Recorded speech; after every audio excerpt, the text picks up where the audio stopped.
பாகிஸ்தான் ராணுவத்தில் மேஜர் பதவி வரை உயர்ந்த இந்தியர். மணப்பெண்ணாக நுழைந்து இசை ஆசிரியராக உளவு பார்த்த பெண். யாசகம் கேட்பவராக பாகிஸ்தானின் தெருக்களில் கஷ்டப்பட்ட அதிகாரி. இன்னும் எத்தனையோ முகம் மறைத்த போராளி. தேசத்திற்கு எதிரான சதித்திட்டங்களை சேதப்படுத்த உழைத்த உளவாளிகள். அறிந்து கொள்வோம் நிஜ உலகின் துரந்தர்களை. கிழக்கு நியூஸ் நேயர்களுக்கு வணக்கம். நான் விவேக் பாரதி. உளவு உலகின் வரலாறு என்பது எப்போதும் ரகசியங்களால் நிரம்பியது. அதில் பல பெயர்கள் கால ஓட்டத்தில் கரைந்து போக, சில பெயர்கள் மட்டுமே நிலைத்து நிற்கும். இத்தகைய வீரர்களின் வாழ்வை ஒட்டி படைப்புகள் உருவாகும், இலக்கியங்கள் எழுதப்படும், அழியாத வரலாற்றில் பொன்னெழுத்துகளால் பொறிக்கப்படும். ஹிந்தியில் துரந்தர், தமிழில் சர்தார் என அவர்களது கதைகளை நாம் நிறைய பார்த்திருக்கிறோம். அப்படிப்பட்ட பெயர்களில் ஒன்று ரவீந்திர கௌஷிக். 23 வயதில் தன் தாய்நாட்டை பிரியும் போது தான் ஒரு மேஜராக திரும்புவோம் என்றோ, சிறை கம்பிகளுக்கு பின்னால் உயிர் துறப்போம் என்றோ நினைத்திருக்க மாட்டார் ரவீந்திர கௌஷிக். ஆனால் தேசப்பற்று என்ற ஒற்றை உணர்வு அவரை மரணத்தின் விளிம்பு வரை அழைத்துச் சென்றது. 1952 ஏப்ரல் மாதம் ராஜஸ்தான் மாநிலம் ஸ்ரீகங்கா நகரில் பிறந்தார் ரவீந்திர கௌஷிக். சிறுவயது முதலே கலைகளின் மீது அவருக்கு அதீத ஆர்வம் இருந்தது. குறிப்பாக நாடக மேடைகளில் அவர் தோன்றும் போது அந்த பாத்திரமாகவே மாறிவிடும் வித்தை அவருக்கு கைவந்த கலையாக இருந்தது. 1970களின் தொடக்கத்தில் லக்னோவில் நடைபெற்ற ஒரு தேசிய அளவிலான நாடக விழாவில் அவர் பங்கேற்றார். அங்குதான் அவரது வாழ்க்கை திசை மாறியது. கூட்டத்தில் அமர்ந்திருந்த இந்திய உளவு அமைப்பான ரா அதிகாரிகள் கௌஷிக்கின் கூர்மையான அறிவுத்திறனையும் ஆளுமையையும், குறிப்பாக எந்த ஒரு சூழலுக்கும் ஏற்ப தன்னை மாற்றிக்கொள்ளும் அவரது நடிப்பு திறனையும் கவனித்தார்கள். அவருக்கு ஒரு புதிய வேடம் காத்திருந்தது. ஆனால் அது மேடைக்கானதல்ல, ஒரு தேசத்தின் பாதுகாப்பிற்கானது. அடுத்த 2 ஆண்டுகள் கௌஷிக் கடும் பயிற்சிகளை மேற்கொண்டார். தில்லியில் தங்கியிருந்த அவர் இஸ்லாமிய மத சடங்குகள், புனித நூல்கள் மற்றும் உருது மொழியை முறையாக கற்றுக்கொண்டார். பாகிஸ்தானின் புவியியல் அமைப்பு, அங்குள்ள மக்களின் கலாச்சாரம் என அனைத்தும் அவருக்கு அணுவாக போதிக்கப்பட்டது. இறுதியாக 23 வயதான அந்த இளைஞன் ரவீந்திர கௌஷிக் என்ற தனது அடையாளத்தை முற்றிலும் துறந்து நபி அகமது ஷாகிர் என புதிய மனிதனாக பாகிஸ்தானுக்குள் காலடி எடுத்து வைத்தார். பாகிஸ்தானுக்குள் நுழைந்த கௌஷிக் ஒரு சாதாரண குடிமகனாக தனது வாழ்க்கையை தொடங்கவில்லை. அவர் முதலில் அங்கிருந்த ஒரு பல்கலைக்கழகத்தில் சட்டப்படிப்பை முடித்தார். அது அவருக்கு ஒரு அதிகாரப்பூர்வமான அடையாளத்தை வழங்கியது. பின்னர் யாரும் எதிர்பாராத ஒரு துணிச்சலான முடிவை அவர் எடுத்தார். பாகிஸ்தான் ராணுவத்தில் சேர விண்ணப்பித்தார். அவரது திறமை மற்றும் மதிநுட்பத்தால் ஈர்க்கப்பட்ட அதிகாரிகள் அவரை பாகிஸ்தான் ராணுவத்தில் சேர்த்துக் கொண்டார்கள். ஒரு இந்திய குடிமகன் பாகிஸ்தான் ராணுவத்தின் சீருடையை அணிந்து அந்நாட்டின் தேசிய கீதத்தை பாடிக்கொண்டே இந்தியாவிற்கு தகவல்களை திரட்டத் தொடங்கினார். கடின உழைப்பால் பாகிஸ்தான் ராணுவத்தில் அவர் மேஜர் என்ற கௌரவ பதவி வரை உயர்ந்தார். 1979 முதல் 83 வரையிலான காலகட்டத்தில் கௌஷிக் மிக முக்கியமான தகவல்களை இந்தியாவுக்கு வழங்கியுள்ளார். பாகிஸ்தான் ராணுவத்தின் வியூகங்கள், எல்லை கட்டுப்பாட்டு பகுதியில் அவர்களது நகர்வுகள் மற்றும் ரகசிய ஆயுத கிடங்குகள் குறித்த தகவல்களை இந்திய உளவுத்துறைக்கு உடனுக்குடன் வழங்கினார் கௌஷிக். இவரது தகவல்கள் இந்திய பாதுகாப்பு படைக்கு பெரும் பலமாக இருந்தன. இதற்கிடையில் அங்குள்ள ஒரு இராணுவ அதிகாரியின் மகளான அமானத் என்பவரை காதலித்து திருமணம் செய்து கொண்டார். அவர்களுக்கு ஒரு மகன் பிறந்தார். ரவீந்திர கௌஷிக்கு 3 முகங்கள் இருந்தன. ஒரு முகம் பாசமுள்ள கணவர், தந்தை. இன்னொரு முகம் பாகிஸ்தானின் இராணுவ மேஜர். ஆனால் உள்முகம் இந்தியாவிற்காக எந்த சவாலையும் ஏற்கும் உளவாளி. இவரது சாதனைகளை கேள்விப்பட்ட அப்போதைய இந்திய பிரதமர் இந்திரா காந்தி ரவீந்திர கௌஷிக்கு பிளாக் டைகர் என்ற ரகசிய பட்டத்தை சூட்டினார். எல்லாமே சரியாக சென்று கொண்டிருந்த வேளையில் 1983 ஒரு துரதிருஷ்டவசமான சம்பவம் நிகழ்ந்தது. கௌஷிக்கு உதவி செய்வதற்காக இன்யத் மஷி என்ற மற்றொரு உளவாளியை ரா அனுப்பியது. துரதிருஷ்டவசமாக எல்லையை கடக்கும் போதே இன்யத் பாகிஸ்தான் அதிகாரிகளிடம் பிடிபட்டார். கடுமையான சித்திரவதைகளுக்கு பிறகு அவர் கௌஷிக்கின் அடையாளத்தை வெளிப்படுத்தினார். ஒரு பூங்காவில் வைத்து இன்யத்தை சந்திக்க சென்ற மேஜர் கௌஷிக் அங்கு மறைந்திருந்த பாகிஸ்தான் உளவுத்துறை அதிகாரிகளால் சுற்றி வளைக்கப்பட்டார். ஒரு நாட்டின் இராணுவ மேஜராக இருந்தவர் அடுத்த நொடியே ஒரு தேச துரோகியாக முத்திரை குத்தப்பட்டார். சியால்கோட் சிறையில் அவர் அடைக்கப்பட்டார். அடுத்த 2 ஆண்டுகள் அவர் அனுபவித்த சித்திரவதைகள் சொல்லொணா துயரம் வாய்ந்தவை. அவரிடமிருந்து இந்தியாவின் ரகசியங்களை வாங்க பாகிஸ்தான் முயற்சித்தது. ஆனால் மரண தண்டனை விதிக்கப்பட்ட போதிலும் கௌஷிக் தன் கடைசி மூச்சு வரை ஒரு வார்த்தை கூட பேசவில்லை. பிறகு அவரது தண்டனை ஆயுள் தண்டனையாக மாற்றப்பட்டது. சுமார் 16 ஆண்டுகள் பாகிஸ்தானின் பல்வேறு சிறைகளில் கௌஷிக் அடைக்கப்பட்டிருந்தார். அங்கு இருந்தபடியே ரகசியமாக தன் குடும்பத்தினருக்கு கடிதங்களை எழுதினார். அப்படி ஒரு கடிதத்தில் அவர், இந்தியா போன்ற ஒரு பெரிய நாட்டுக்கு என்னை போன்ற ஒரு சிறு மனிதனின் தியாகம் பெரிய விஷயமாக தெரியாமல் இருக்கலாம், ஆனால் நான் என் நாட்டிற்காக செய்த பணிகளை நினைத்து திருப்தி கொள்கிறேன் என்று குறிப்பிட்டுள்ளதாக தி இந்து நாளிதழ் கூறுகிறது.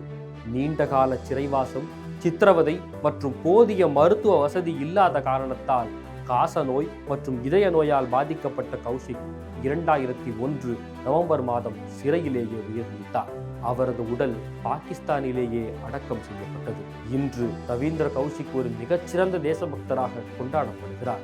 சல்மான் கான் நடித்த ஏக்தா டைகர் மற்றும் ஜான் ஆப்ரஹாம் நடித்த ரோமியோ அக்பர் வால்டர் போன்ற படங்கள் இவரது வாழ்க்கையை அடிப்படையாக கொண்டே உருவாக்கப்பட்டன. அடுத்தவர் துணிச்சல் பெண்மணி ஷேமத் கான்.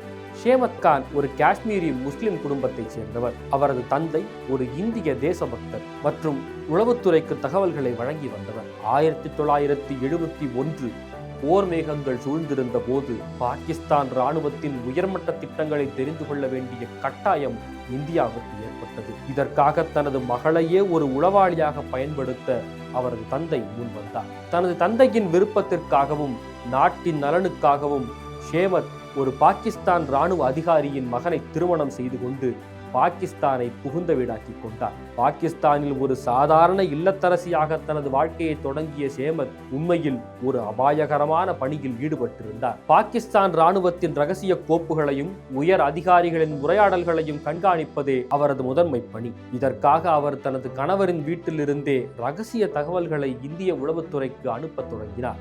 எப்படி தெரியுமா? பாகிஸ்தான் இராணுவ பள்ளியில் குழந்தைகளுக்கு இசை மற்றும் நடனம் சொல்லிக் கொடுக்கும் ஆசிரியராக பணியாற்ற தொடங்கினார்.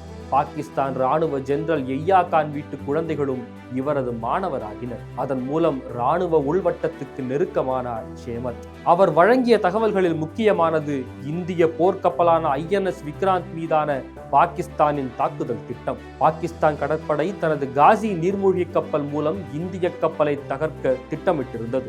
இந்த தகவலை ஷேமத் சரியான நேரத்தில் இந்தியாவிற்கு தெரிவித்ததால் இந்திய கடற்படை உஷாரானது. இதன் விளைவாக பாகிஸ்தானின் காசி நீர்மூழ்கி கப்பல் இந்தியாவால் அழிக்கப்பட்டது. இது போரின் போக்கையே மாற்றிய ஒரு திருப்பு முனையாக அமைந்தது. போர் முடிந்த பிறகு ஷேமத் கான் இந்தியா திரும்பினார். அவர் செய்த தியாகங்கள் மற்றும் அவர் சந்தித்த மனரீதியான போராட்டங்கள் எளிதில் விவரிக்க முடியாதவை.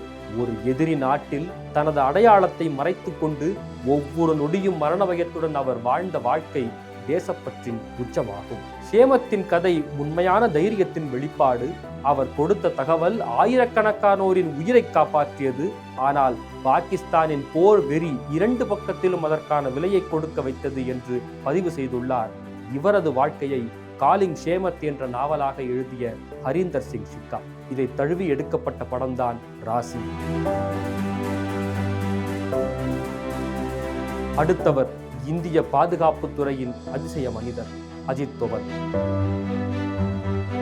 தற்போது நாட்டின் தேசிய பாதுகாப்பு ஆலோசகராக இருக்கும் இவர் தனது இளம் வயதில் ஒரு துணிச்சலான உளவாளியாக பணியாற்றியவர். எதிரி நாட்டின் எல்லைக்குள் ஊடுருவி பல ஆண்டுகள் அங்கேயே தங்கி இந்தியாவின் பாதுகாப்பிற்கு தேவையான ரகசியங்களை திரட்டிய இவரது வாழ்க்கை ஒரு த்ரில்லர் திரைப்படத்திற்கு இணையானது. கேரளா கேடர் IPS அதிகாரியான அஜித் தோவல் தொடக்கத்திலிருந்தே உளவு பணிகளில் மிகுந்த ஆர்வம் காட்டினார்.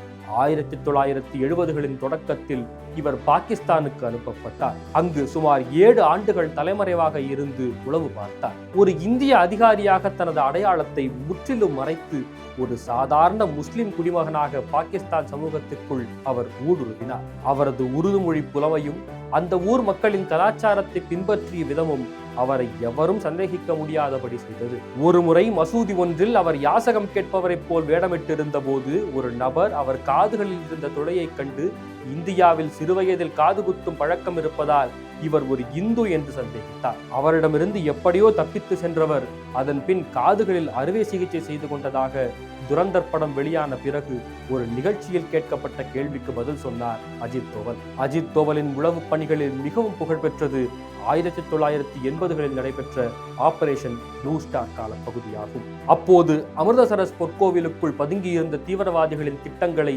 தெரிந்து கொள்ள ரிக்ஷா ஓட்டுநர் போல காட்டிக்கொள்ளும் பாகிஸ்தான் உளவாளி என்று ஒரே நேரத்தில் இரட்டை அடுக்கு வேடத்தை போட்டு காலிஸ்தான் பயங்கரவாதிகளின் நம்பிக்கையை பெற்றார். அவர்களின் ஆயுத பலம் மற்றும் பதுங்கு குழி குறித்த துல்லியமான தகவல்களை தெரிந்து கொண்டு இந்திய ராணுவத்துக்கு வழங்கினார். மேலும் வடகிழக்கு மாநிலங்களில் நிலவிய கிளர்ச்சிகளை ஒடுக்குவதிலும் மிசோரம் தேசிய முன்னணியின் தலைவர்களை சமாதான பேச்சுவார்த்தைக்கு கொண்டு வந்ததிலும் இவரது பங்கு முக்கியமானது. 1999இல் கந்தகார் விமான கடத்தல் சம்பவத்தின் போது பயங்கரவாதிகளுடன் பேச்சுவார்த்தை நடத்திய இந்திய குழுவிலும் இவர் இடம்பெற்றிருந்தார். பணி ஓய்வுக்கு பிறகு 2014இல் இந்தியாவின் தேசிய பாதுகாப்பு ஆலோசகராக நியமிக்கப்பட்டார். அதன் பிறகு இந்தியாவின் பாதுகாப்பு வியூகங்களில் பெரும் மாற்றங்கள் நிகழ்ந்தன. குறிப்பாக மியன்மர் எல்லை தாக்குதல் மற்றும் பாகிஸ்தான் எல்லைக்குள் புகுந்து நடத்திய மின்னல் வேக தாக்குதல் ஆகியவற்றின் பின்னணியில் இவரது மூளை செயல்பாடு இருந்ததாக கருதப்படுகிறது.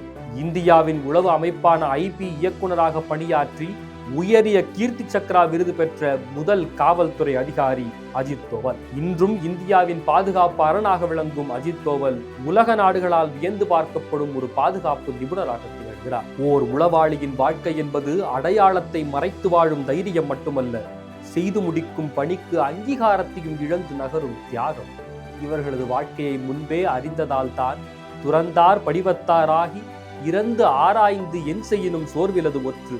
அதாவது முகமுடியாத இடங்களுக்கும் வேடமிட்டு சென்று அனைவரையும் ஆராய்ந்து யார் என்ன செய்தாலும் அதனால் சோர்வு அடையாதவனே ஒற்றன் என்று வள்ளுவர் சொன்னதுதான் எத்தனை பொருத்தம்.